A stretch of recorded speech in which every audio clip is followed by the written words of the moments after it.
Okay guys, this is pretty surreal for me. So today, exactly 1 week ago, I managed to pick up my absolute dream car. As a matter of fact, probably the dream car of so many of you out there. Ever since I started my car journey over 4 years ago now, I always looked at this car and it was my ultimate goal to own one day. Because just like probably all of you who are watching this video right now, everything started with this one movie, of course, The Fast and the Furious. And when I saw this car, I immediately fell in love. I thought it was the coolest thing, and I knew when I grow up, I want to drive this car. I actually got a very dusty model on the top of my shelf that's always looking over my shop. But enough talking, let's check this out.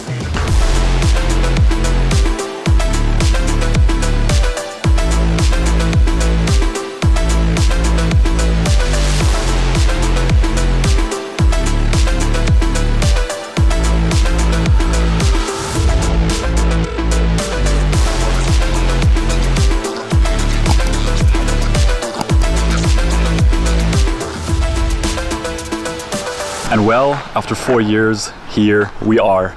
MK4 Supra, probably the coolest keychain I could have ever imagined. RX-7 Supra key on one keychain. This really just feels so surreal. But as you saw in the title already, this was actually the cheapest MK4 Supra on the entire internet here in Germany. And there are actually multiple reasons for that, but I'm gonna get into that in a minute. I'd say first, let's check this car out and let me show you what we got. First things first, you can see that this is actually a right-hand drive. This Supra came all the way from Japan to Germany. It's a right-hand drive, manual, coupe, not with the Targa top. And this is actually 100% the spec that I always dreamt of. Personally, I love right-hand drive cars. I love driving them in left-hand drive countries. It's just so fun. It just adds to the character of the car so much. So even if I could get a hold of a left-hand drive one, I would probably still prefer the right-hand drive one actually. And this is no coping. So this is a Supra from Japan, and the reason why it was so cheap is already starting here in the interior. Because even though on first glance it looks relatively clean, it's really not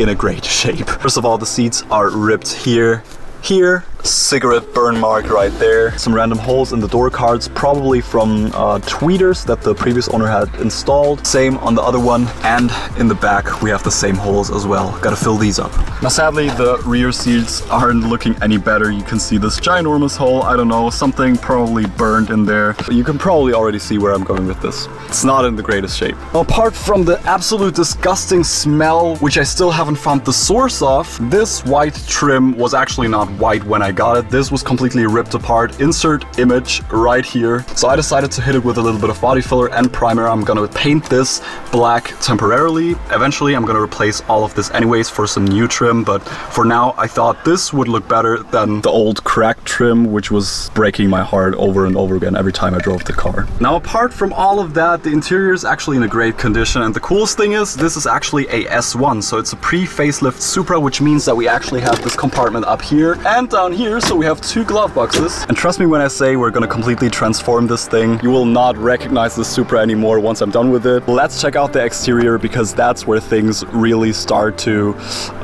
get kind of crappy.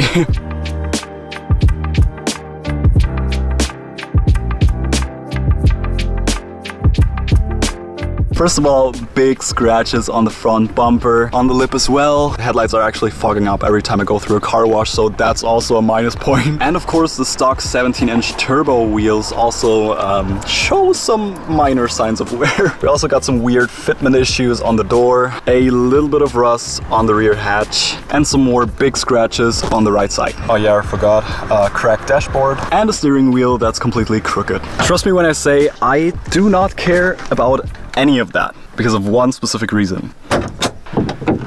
2JZ, baby. So now let me get into the reason why this thing was actually the cheapest turbo Supra on the German internet, I guess. And the main reason would be that this is actually originally a naturally aspirated Supra. Because if you didn't know, back then you could actually get the Supra either in a naturally aspirated version or with the engine that everybody wants, the 2JZ GTE twin turbo. And as a matter of fact, this is actually the 2JZ GTE twin turbo. The previous owner was actually a Toyota tech, and he decided to convert the Supra from naturally aspirated to a true twin turbo Supra. And I would not have picked up this car if he would not have done it properly, which I'm very thankful about, because he actually went ahead and bought a brand new, literally brand new 2JZ GTE original block. This includes pistons, crank, rods, and so much more. And then he went ahead and assembled the rest of the engine, so the head, the turbos, the intake manifold, etc., with used parts, which is totally fine for me. He also put the original turbo 17-inch rims on there and put the original Supra big brakes on there as well.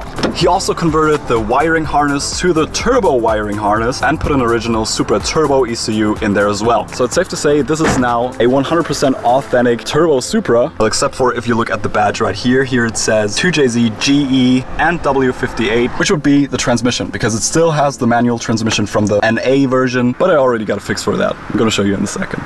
Now, the coolest thing about buying a Supra is that no matter how you want to modify it or what you want to turn this into, you can literally basically do this completely for free. Let me tell you why. The reason for this is that Supra parts are expensive AF, especially the original parts. And I'm not gonna tell you yet what I'm gonna do with the Supra, but let me just tell you that I'm gonna keep you up to date with the cost of the project, because for me this is also an interesting opportunity to check if this is actually possible to modify your car for free by selling all of the original parts. And as a matter of fact, I actually already sold the front bumper, headlights, hood, side skirts, and the wheels. Now, as I just said, this thing is completely stock, and there's a little bit of a problem with that.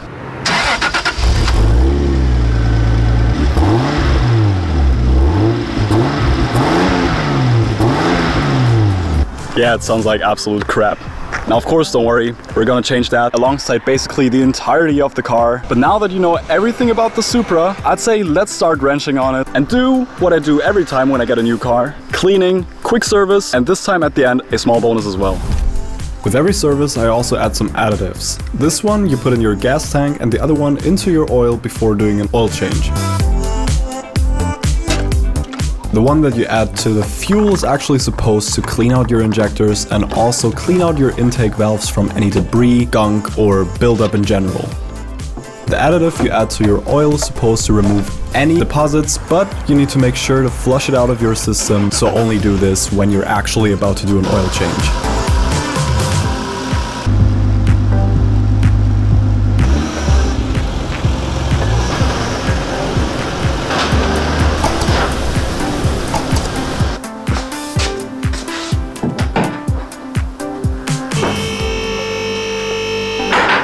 Alright guys, and there we got the Supra on the lift for the first time. I'm really excited to take a look underneath the car, because I haven't gotten the chance to do so yet. Let's start right in the front, and we can already see this looks actually great. It's in a great condition. Obviously, it's leaking a little bit of oil by the looks of it, but only a tiny bit. You can see that it's already all dried up. Now, rust-wise, I knew from the beginning that the Supra is actually phenomenal. It's in a phenomenal condition. It has basically 0% rust. But one thing I haven't gotten the chance to check out yet would be the reason for why the Supra is so quiet. But now we got the chance to look at the entire exhaust system. First of all, why is there red paint on the end tip? And you can already see there's this ginormous muffler at the very end, but also not one catalytic converter, but actually two. The second one is up there on the downpipe. So yeah, no wonder why this thing is so quiet. We're gonna take care of that, don't worry. But for now, let's give this thing a quick service, which would include an oil change, the additives I already added to the car, and of course oil filter as well.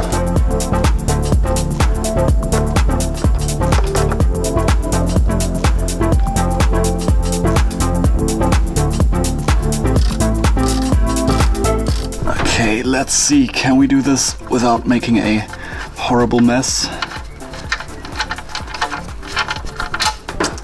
A little bit of a mess. There we got our oil. It actually doesn't look too bad, honestly, but it looks super thin. Why does it look so thin? Especially during summer, it's important to have a quality oil in there and not like this water stuff. Which is why today I'm trying 10W60 by Liqui Moly for the first time. Usually I always go either for Valvoline or Motul, but this time I thought, why not? Replacing the oil filter on a 2JZ GT is actually kinda hilarious. Because I don't know what Toyota were thinking when they decided on the oil filter location, but you can see like all the way down there. This is basically impossible to access without making a huge mess and without drenching the entire engine in oil. So I lowered the car a little bit, put a pan underneath, and now I'm just gonna lay out everything with some paper towels and hope that my entire beautiful Toyota 3-liter twin turbo is not gonna be drenched in oil. Let's see.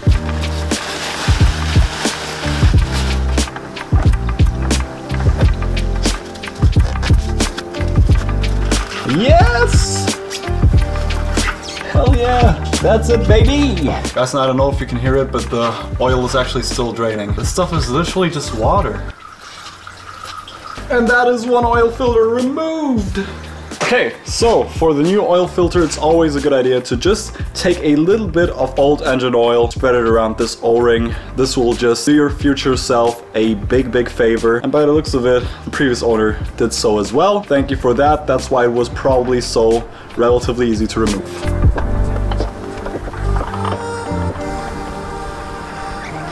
And with a brand new copper washer, in you go.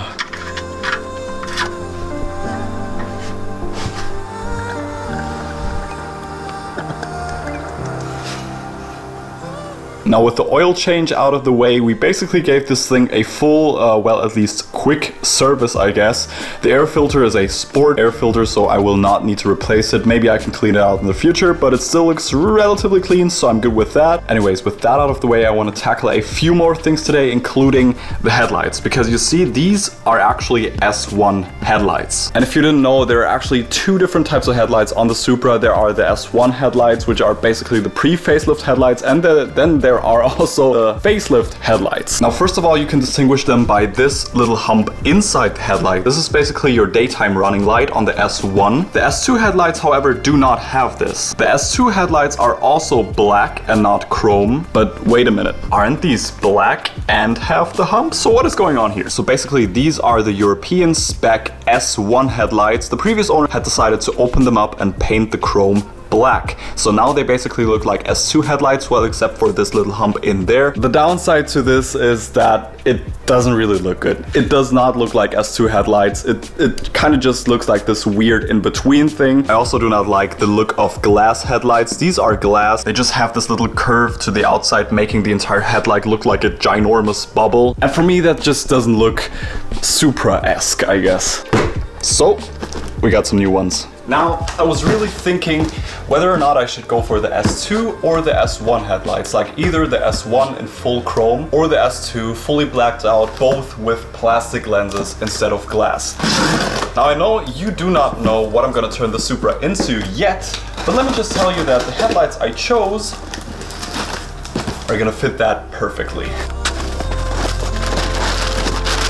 Let's go, guys.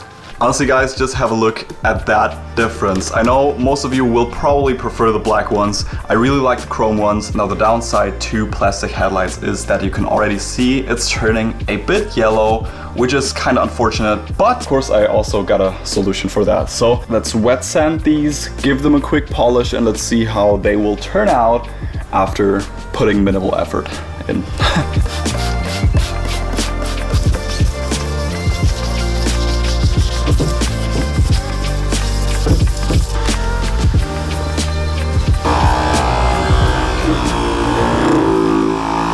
Okay guys, it turns out that I made a small mistake. And I do not know which mistake I made because, let me show you this. So this right now is the right headlight, and I've decided to wet sand it with 2000 grit wet sanding paper. I made sure everything was well lubricated, and after wet sanding it basically looked like this, completely horrible. But then I've decided to polish it with my little polishing machine, and it turned out that it actually still looked exactly the same. So then, in my infinite wisdom, I've decided to ceramic coat them in the hopes of fixing the headlight. And well, it turned out that they basically just look exactly the same, maybe marginally better, but still horrible and way worse than they looked when I actually unboxed them. So trusty old clear coat did the trick. I sprayed it down and now it's nice and shiny again. I'm gonna give it a polish to get rid of all of the orange peel, and then let's go! I found a solution. Seriously, for a second I really thought I completely messed up these expensive Supra headlights, and they are really expensive actually. So I really thought I messed up for a second. Anyways, let's keep going with the second headlight. I'm gonna get back to you once I'm ready to install.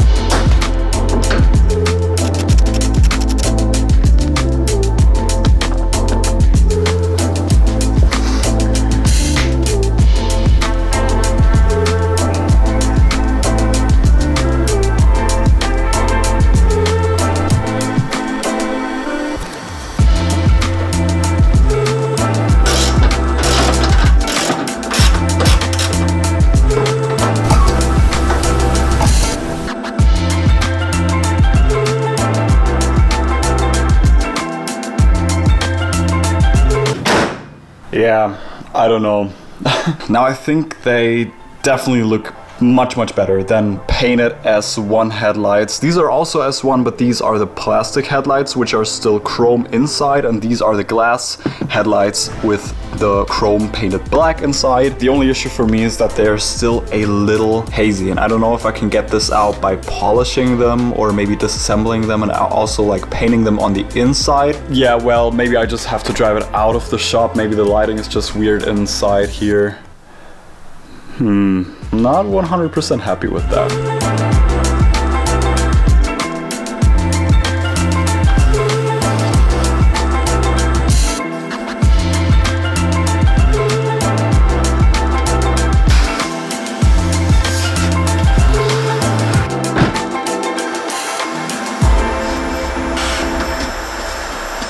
And with the old lady at least relatively clean again, I can now take care of the bonus thing I mentioned at the beginning. And this is gonna make a ginormous difference because currently, as you already heard, I basically do not get any feedback from the car when driving it, at least sound-wise. And while that is the case, well, at least until I change out the exhaust for a new one, I at least want to get some sounds in this car, and for that, we obviously need a radio. So while I'm driving around in my Supra that currently basically sounds like a Prius, I can at least listen to some tunes. And for that, I went completely overkill once again. Because if you watch the RX-7 series, you'll probably remember me putting a Toto radio into the RX-7. So we're gonna do the same in the Supra.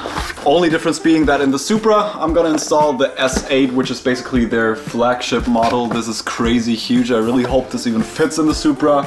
And the coolest thing is, this thing does not only support wireless Apple CarPlay and wireless Android Auto, but if you don't want to use any of that, you can still load your apps onto the thing and listening to your music without connecting your phone via Apple CarPlay or Android Auto. Now that's not the main reason why I went with the S8. The main reason is because a Toto offers a crazy ecosystem, and by crazy I mean everything from dash cams, rear dash cams, and even higher pressure monitoring systems. All of this directly plugs into this baby right here. So let's install it, and I really hope this fits and is not too huge, because the display on this is actually ginormous. So let's go.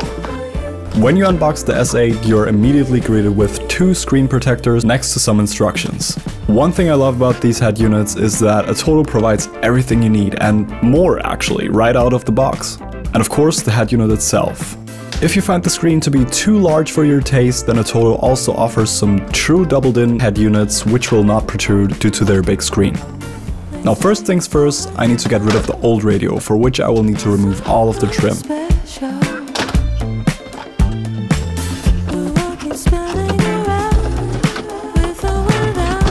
And just like that, the super retro Toyota radio is out.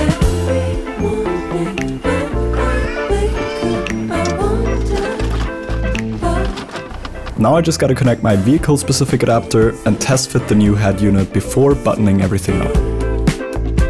Now if you want to get in a Toto head unit yourself, make sure to click the link in the description and secure yourself a discount of up to 50% on Amazon. But my advice, wait till Amazon Prime Day and get some sweet deals on these head units. Alrighty everyone, the head unit is installed, and I think, in my personal opinion, this actually looks pretty cool. Now the good thing about this head unit is that it's not blocking any of the AC controls. I can even still access the cigarette lighter. I'm definitely gonna put a USB charger in there. And it's also hiding the blank switches down there, which I do not need anyways, because there are literally no switches in there. So I mean, it's definitely big and it doesn't really blend into the interior, but that's totally fine for me. I really like the design. I love the size of the actual head unit. Poor kid. All right, let's see if we got any power. Hell yeah, and we do. Let's go. Oh my days, that's awesome. I can finally listen to some music while driving the Supra. We even got YouTube pre-installed, we got the Play Store, we can download apps, Spotify, you name it. We even got built-in navigation. And if you don't want to connect your phone via Apple CarPlay or Android Auto, you can also just connect it via Bluetooth and listen to your jams that way. That's so sick, literally worked. First try, super easy. And it's so cool that it's not blocking any of the controls I need. Definitely let me know in the comments below what you think about how it blends into the interior, because obviously it doesn't really do that, but that's really not a big deal for me. It doesn't get in the way, and it's a pretty cool feature, literally like a mini TV at the palm of your hand. I'm now just gonna finish plugging everything in, and then I'll get back to you once everything's done, and then we can see if everything works as it should. Alright guys, come check this out. I got my phone connected. So in theory, when I turn the key, this should automatically connect to Android Auto via my phone. So, yep, and you can already see it connecting. And just like that, we're there. Full wireless Android Auto. This is insane. I got everything at the palm of my hands. But guys, obviously the main reason why I went with a Toto once again is because of the integration of the dash camera and the reverse camera, which I haven't connected yet, as you can see. But in my opinion, especially with these cars, like, they're not getting any cheaper, they're not getting any more, let's say, obtainable. So especially with these cars, it's very important that you protect them and make sure that you're on the safe side wherever you go. And I think for that, the integration of a dash cam and a reverse camera, which are both recording at the same time while you're driving, is a feature that I would not want to miss ever. So I'm more than happy with how this turned out. Obviously it's a little big, looks a little out of place, but I think especially the fitment up here is just perfect. I'm so happy with it. Let me know in the comments below what you think, and I'll see you guys in the next one.